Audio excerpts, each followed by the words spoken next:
We start with the complete log.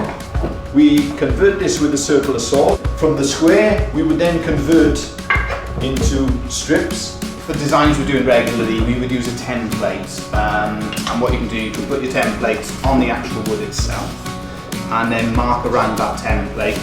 So some of the preparation is done with the various different pieces of equipment in here, just to start and to get a basic profile of the Lovespoon.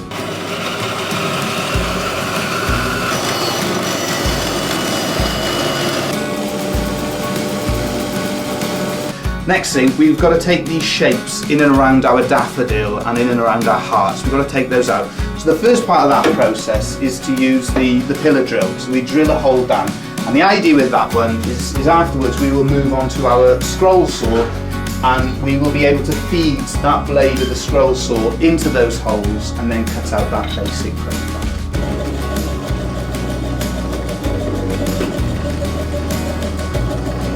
We take the bulk of the bowl out, we take that out using a route and a template. So we have to then hand carve that all back out and then hand sand it to finish it. We're on to the stage now, the scroll sawing. So what Dad's doing, he's cutting out this profile, and this is all then preparation that has to be done, getting the Lovespoon ready for the hand carving.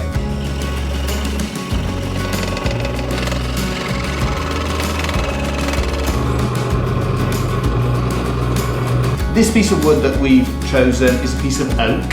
It'll be a piece of recycled oak that we're working on. And most of our oak that we have today, we recycle from old furniture.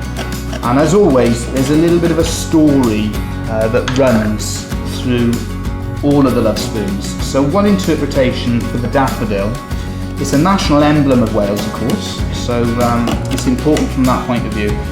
But there's also the idea that we hope that love will blossom, will continue to blossom.